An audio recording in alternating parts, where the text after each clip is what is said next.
Assalamualaikum warahmatullahi wabarakatuh. Perkenalkan, saya Iqbal Jawahari dengan NIM 20231015. Hari ini kita akan mereview jurnal internasional yang berjudul Karakteristik Perusahaan dan Pengaruhnya Pembayaran Berbasis Saham Perusahaan Jasa Keuangan di Nigeria. Langsung saja pada pembahasan yang teori, paradigma keuangan tradisional, teori dan pengajaran menempatkan maksimalisasi kekayaan pemegang saham sebagai tujuan utama manajemen perusahaan.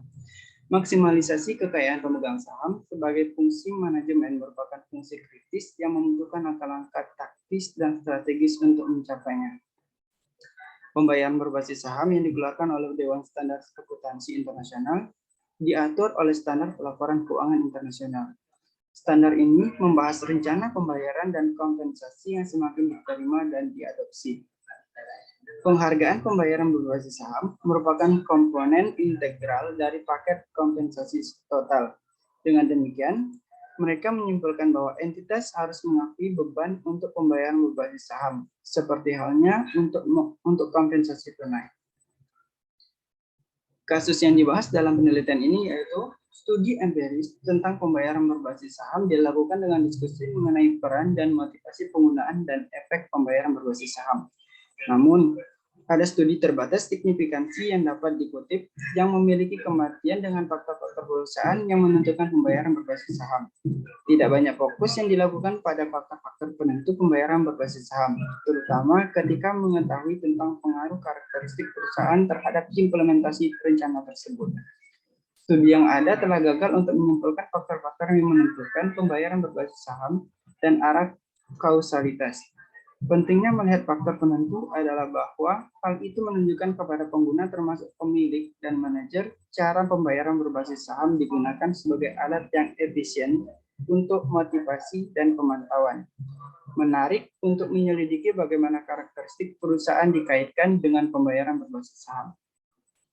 Oleh karena itu, penelitian ini bermaksud untuk menguji karakteristik perusahaan dan pembayaran berbasis saham dari perusahaan jasa keuangan di Nigeria.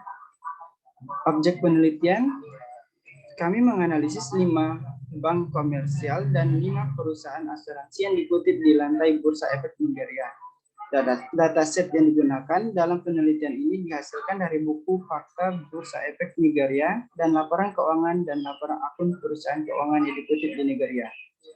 Pernyataan dan laporan tahunan perusahaan dianggap dapat diandalkan karena hukum diwajibkan untuk diaudit oleh perusahaan audit yang diakui sebelum dipublikasikan. Teknik analisis data.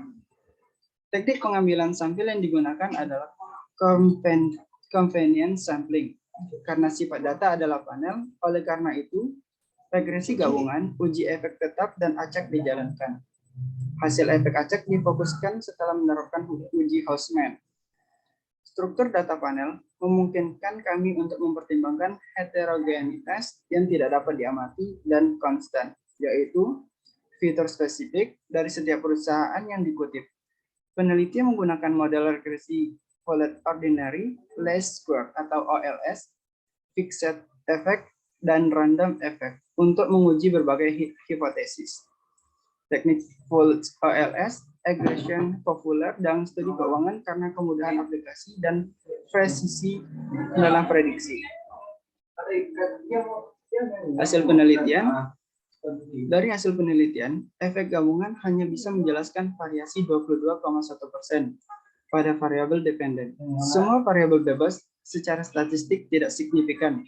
Dari fixed effect, variabel independen dapat menjelaskan 42,2% variasi variabel dependen. Semua variabel independen secara statistik tidak signifikan, sedangkan efek acak membuktikan 42% menjelaskan variasi dan variabel independen secara statistik tidak signifikan. Kami menyimpulkan bahwa karakteristik perusahaan tidak memiliki dampak yang signifikan terhadap pembayaran dasar saham dari perusahaan jasa keuangan yang dipilih. Oleh karena itu, kami merekomendasikan penggunaan pembayaran dasar saham harus diintegrasikan dengan struktur perusahaan seperti struktur kepemilikan, struktur permodalan, dan lain-lain. Sekian dari saya, terima kasih.